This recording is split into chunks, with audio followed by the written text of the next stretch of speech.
Why do you never feel satisfied with where you are in your faith? Why do you constantly push yourself to do better and better and more and more? And why is your best never good enough for you? Good morning, Cornerstone. We continue our study today in the book of Romans, chapter 2, verses 12 through 16. And I want to start by saying that ignorance of the law is not a defense. I learned that lesson in Fort Belvoir, Virginia. One night, Diane and I were coming back from an event, and I did what I learned that night is called a California stop. Didn't know what that was. I tapped on my brake and I went through the stop sign. Seemed normal, it's late at night, nobody's out but me and a police officer. And he pulled me over to the side of the road, and I said, I don't know what he wants. What is he coming to the car for? And he came up and he, excuse me, sir, do you know you just did a California stop at the stop sign back there? I said, what is a California stop? He explained it to me. I said, but I stopped, I hit my brakes, I did stop. He said, yeah, you kind of stopped, but the law says that you have to stop for at least 3 seconds. I'd never heard that before. So wait a minute. You mean you were timing me? I wasn't timing you, but I know you didn't stop for 3 seconds. And in my defense, I said to him, but I didn't even know that was a law. I never heard that in my life. And as he was writing my ticket, he signed it and said to me, ignorance of the law is not a defense. And I had a $100 ticket to pay. Paul the Apostle says something similar. He says that all who sin apart from the law will also perish apart from the law. All who sin, even though they were ignorant, they were even breaking a law, will still be judged and will still perish without the law. Ignorance of the law is not an excuse. He's talking about the Gentiles, those who are apart from the law. And I'm going to be a little elementary today, but I think I have to. Sometimes we assume that everybody understands these terms and terminology, and I want to be a little elementary today. He's talking to Gentiles, and Gentiles are those people, any person that is not a Jew. That means the rest of the world besides the people of Israel. Everyone else is considered to be a Gentile, apart from the law. A person may have never heard that bearing false witness is a sin that is worthy of God's punishment. I didn't even know that bearing false witness was against the law of God. It doesn't matter. You're still going to suffer the penalty. I remember back in the 80s when the secular world began to try to get Bibles before prayer, trying to get Bibles taken out of public schools. They didn't want the children to be inundated with religion. Didn't want them to feel under pressure to obey the law of God. They didn't want those religious ideas seeping into the children's mind. And they were successful. They got Bibles taken out of the public school. And now maybe everyone feels very free and the children are free from the law of God, but it really doesn't matter whether they understand the law of God or not. Doesn't matter whether they ever read a Bible or not. Even apart from the law, they will perish. All who sin apart from the law will perish. And Paul says, all who sin under the law will be judged by the law. Now he's talking about the Jews. The people who received the law of God on Mount Sinai from the mouth of Moses, what we call the 10 Commandments. We know what that is, the 10 Commandments. The Jews are the people who are under the law. After teaching them Moses says to the people in Deuteronomy chapter 4, verse 5, he says, behold, I have taught you statutes and judgments, even as the Lord my God commanded me, that you should do so in the land where you go to possess it. Keep therefore and do the law. For this is your wisdom, this is your understanding in the sight of all the nations. Moses gave the Jews, the people of God, the law. And it's important. I didn't clarify this a couple weeks ago, but it's important to understand that to be a Jew doesn't always mean to be of Jewish ancestry, and to be a Jew doesn't mean to have Jewish blood. Any person can be or become a Jew. Judaism is a religion and not a race. Any person who submits themselves to the rules and the laws of Judaism is a Jew. Exodus chapter 12, verse 48, God says, a foreigner residing among you who wants to celebrate the Lord's Passover must have all the males in his household circumcised. Then he may partake like he is one who is born of the land. Then he can be a Jew. No uncircumcised male may eat.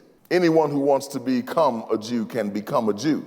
And the sign, the outward symbol of Judaism is, for males, is circumcision.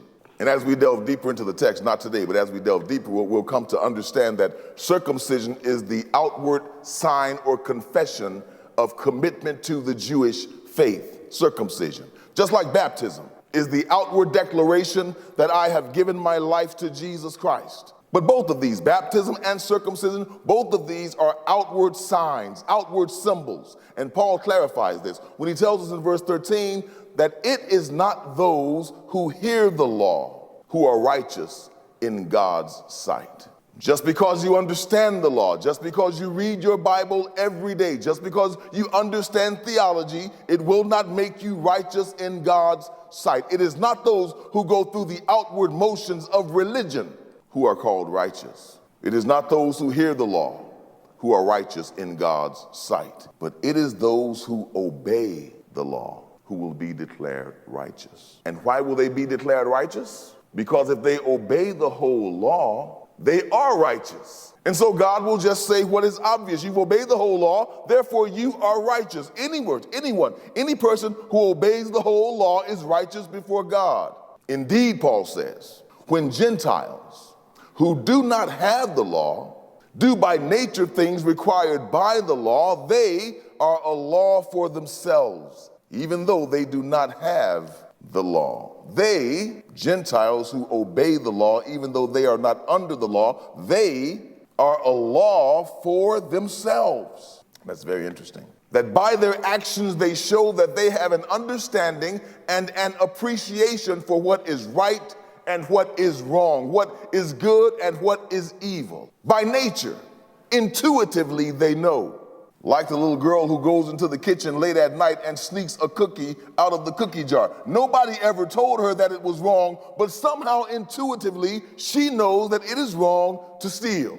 Most kids would know that intuitively. And that child becomes a law for themselves. I'll go out on a limb right here, and I'll say that there are a lot of Gentiles. There are a lot of non-Jews that obey the law more meticulously than those who call themselves Jews. I'll go out on a limb and say that.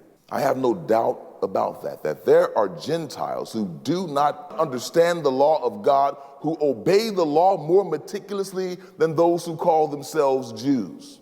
Just as there are a lot of non-believers that love their neighbor better than most Christians. I'll go out on a limb and say that. You guys know I go to this little special needs organization on the weekdays. I transport young people back and forth to the special needs place. And most of the people there are not Christians. Most of them do not confess faith in Jesus Christ. But as those special needs people get off of the bus, every day these people are lined up, calling their names, patting them on the back, showing them all kinds of love. And I sit there in my bus and I think to myself, I don't know many Christians who conduct themselves with such love.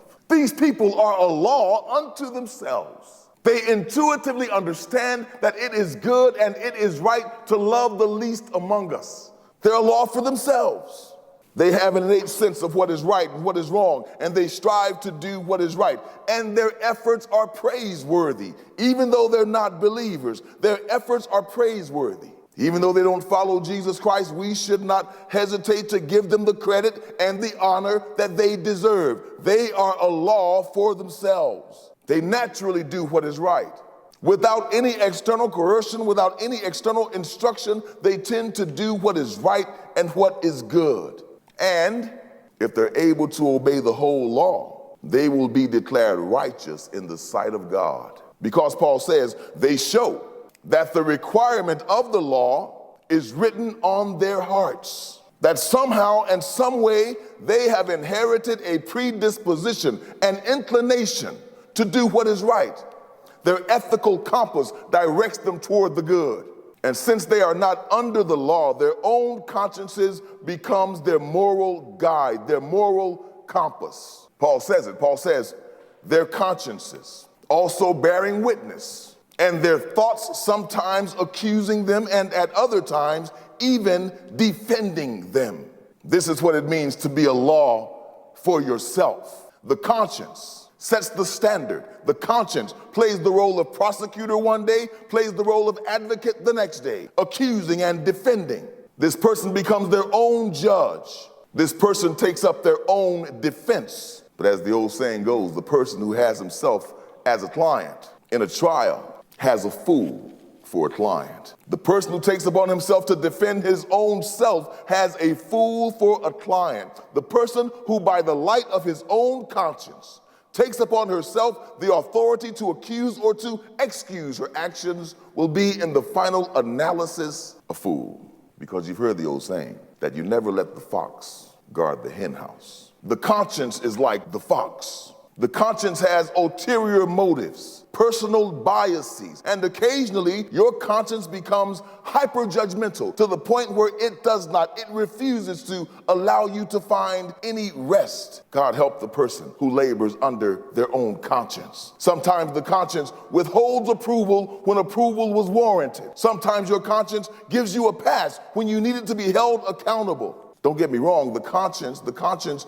could be a wonderful guide. But in the long run, the conscience proves itself to be just as inconsistent and just as petty as the person. The Jew is guided by the law. The Gentile is governed by his own conscience. And yet they both suffer the same outcome. Because the Jew can never fulfill the whole law. And the Gentile cannot satisfy her own conscience. And neither of them will be declared righteous before God. As I was studying this, a question came to mind, and I had to spend a few hours pondering this. I want to give it to you today. I want us to take a moment, just a few minutes, to evaluate our own hearts, to see whether or not we have placed ourselves under the law or if we're being ruled by our own consciences. It's a very interesting question. Are we placing ourselves under the law, or are we being guided? Are we judging ourselves according to our own conscience? What is troubling you about your walk with Jesus? Why do you never feel satisfied with where you are in your faith? Why do you constantly push yourself to do better and better and more and more? And why is your best never good enough for you? It is because you are either trying to serve God under the law, or because you're assessing your spiritual progress through the lens of your fallen conscience. Either you are trying to fulfill every jot and tittle of the law of God, and this is an impossible feat, or you're trying to appease your fallen conscience, which has no mercy. This is the challenge, brothers and sisters. This is the challenge with the law and with your own conscience. Neither of them will show you any mercy. The law of God is not merciful. Let me say that again. The law of God is not merciful. And if you as a believer place yourself under the law, you will not be shown any mercy by the law. The law doesn't show mercy. That is not the purpose of the law. The purpose of the law is to provide us with God's standard, then to condemn us when we break the standard. No mercy, no justification, no grace. That's the law. When's the last time you got pulled over by a police officer and got a ticket for driving the speed limit? Congratulations, I'm giving you a ticket for driving. The law is not about that. The police officer only stops you when you break the law. The law is not a mechanism. The law is not meant to be a tool for mercy. So that when you break the law, you will suffer the consequence of the law or of your own conscience. The conscience is impersonal and an internal mechanism that is designed to make us feel good when we do right and to feel horrible when we do wrong. And when we do wrong, the conscience shows no mercy. Don't misunderstand me. The law of God is fair. But it is in the fairness of the law that the law shows no bias. The law shows no favoritism to anybody. It judges everyone according to what it sees. And if I am under the law, I will be judged by the law. On the other hand, my conscience may be fair. My conscience may not be fair. Sometimes if I assess myself according to my conscience, I may give myself an even stiffer penalty than what was necessary. I may overdo it in my hyper-judgmentalism, and I will stand accused before my all-powerful conscience. But what if I am able to do the whole law of God? What if I'm able to? Is that even possible, first of all? Paul's going to say much more about that next week. I don't want to jump ahead of myself. For now, let's just say that as far as I know, I am fulfilling the whole law of God, as far as I know, right now. So do I now have a reason to be confident in the day that I stand before God? As far as I understand, as far as I am aware, I am in obedience to the whole law this Sunday morning. Should I have confidence then to stand before the judgment seat of God? Yes or no? The answer is no. And what if my conscience informs me that I am doing good? What if my conscience tells me that I am doing well? Well done, Calvin. Should this give me confidence when I stand before the judgment seat of God? The answer is also no. Why not? After all, my conscience is clear, and I'm not aware of any sin in my life. Why shouldn't I feel confident to stand before the judgment seat of God? And the answer is simply this: because there is much more to you than you know. There's much more to you than you know. You do not know the depths of your own immorality. We cannot know the depths of our own depravity. And therefore, my conscience cannot assess what it is not even aware of. And if you labor under the law, you can only submit those aspects of yourself that you are in control of, and you are not in complete control of your entire self. Nobody is. Your thoughts are not under your complete control. In other words, there is a large portion of yourself, brothers and sisters. There is a large portion of yourself that is hidden even from you. And when God comes to judge, these are the aspects of the self that God will be evaluating. Paul says it in verse 16. This will take place on the day when God judges people's secrets. When God judges people's hidden selves. When God judges those aspects of your own self that even you are not aware of. I was teaching Celebrate Recovery, and I was sitting in a small group with some ladies. Week after week, this young lady would tell stories about her growing up. Part of Celebrate Recovery is to tell your personal story. And she would tell stories about her growing up. She was suffering from almost a debilitating depression. And she would tell her stories, and she would always talk about her father. Her father who always made it to every baseball game. Her father who always provided for the family. Her father who took them on fishing trips every summer. She really loved her father. And it showed. She talked about him every session. And as the recovery program went on week after week after week, one night she pulled me to the side. And she had tears in her eyes. And she said, I want to make a confession. I said, what is it? What's going on here? And she confessed to me that she had been angry at her father for years. And her anger had turned into a bitterness that was consuming her and pushing her into depression. She said to me, I didn't realize this, but every time I'm in the small group and I'm talking about my dad, something inside of me just begins to rage. I never knew this. I never even considered this before. I was unaware that I had a dislike for my own father. I didn't know it. And she cried and she cried. This was new information for her. And she was ashamed, she felt guilty, but she also felt glad because she had this sense of freedom. Like she had come to understand a part of herself that had been hidden from her all of her life. She didn't know, she was not aware that she didn't like her father. What would the law say to her? What would the law say to that young lady? If she stands before the law and says, I hate my father, I never even knew I hated, I'm bitter against him. What would the law say to her? You know what the law would say? Honor your mother and your father. You have not honored your mother and your father, and now you must be judged. There will be no understanding. You have broken the law. Whether you were aware of it or not, you've broken the law. That's what the law would say, period. That's what the conscience would say, period. You've broken the law. Honor your mother and your father. That is the law. But I was unaware. Ignorance of the law is not a defense. And not only is ignorance of the law not a defense, ignorance of myself, ignorance of my motives, ignorance of my own disposition is not a defense either.